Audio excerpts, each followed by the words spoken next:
Hello everyone and welcome back to my channel. My name is Melissa and I'm the owner of seasonandserveblog.com. Today we are making my recipe for spicy Korean rice cakes.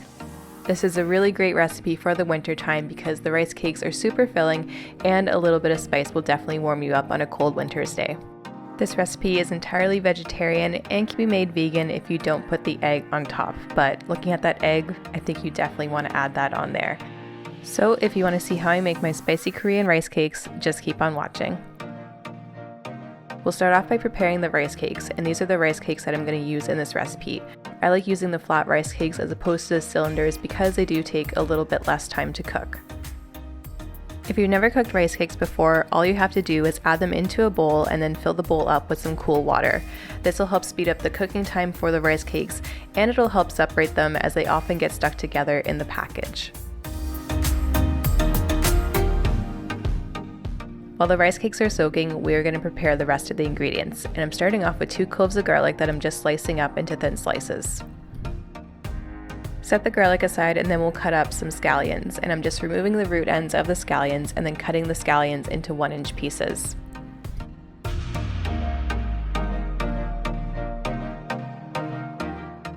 And finally we'll cut up some bok choy, and the bok choy is super easy. All you have to do is give it a good wash and then cut off the root ends of the bok choy. I love how it looks on the inside. It looks like a little flower and it is so beautiful. Once you take off the root ends, all you have to do is gently separate the leaves, and that's all the chopping you have to do. In addition to these vegetables, we are also going to add some kimchi, and if you haven't had kimchi before, it's a Korean fermented cabbage, and there's often other vegetables in there like radish and scallions. I like to add pieces of the cabbage as well as a little bit of the kimchi juice.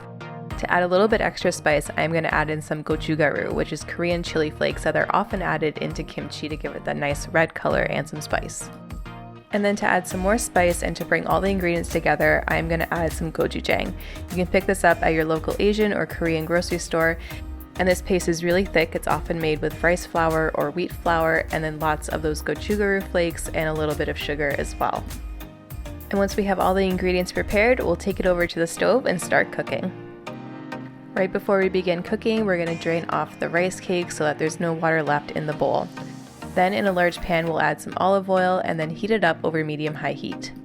We'll add the garlic followed by the white or the lighter green ends of the scallions, and then we'll stir fry it for about 30 seconds or until the garlic and scallions are fragrant. Then we'll add the gochujang and give that a stir as well. You want to get it all coated in the oil so that all the lovely spices come out, and then we're going to follow that up with the kimchi and the kimchi juice. Mix everything together to combine, and then reduce the heat to medium and cook it for about a minute.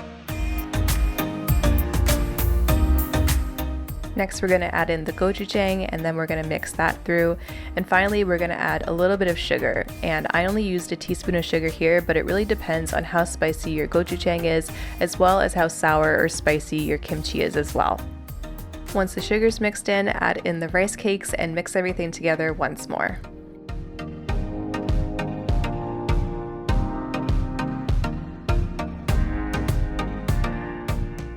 Once the rice cakes are coated in the sauce, we're going to add a cup of water to the pan and then cover it and simmer it for about 2 minutes. After 2 minutes, add in the bok choy and then cover it again and simmer it for another 2 minutes. You want to simmer in 2-minute increments because you do want to stir quite often because the rice cakes may stick to the bottom of the pan, even if you use a non-stick one. By this point, the bok choy should be cooked through, and at the very end, just add in the green ends of the scallions and then give everything a final mix through.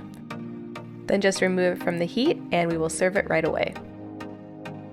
I like to serve these spicy Korean rice cakes in a large bowl, and I also like to top it off with a little bit of toasted sesame seeds for a little bit of extra flavor and color. And there you have it, my recipe for spicy Korean rice cakes. Even though this is a vegetarian dish, it is very filling and very hearty, and that spice is guaranteed to warm you up as well. You can serve these spicy Korean rice cakes on their own, or if you want to be a little bit extra, you can top it off with a nice poached egg.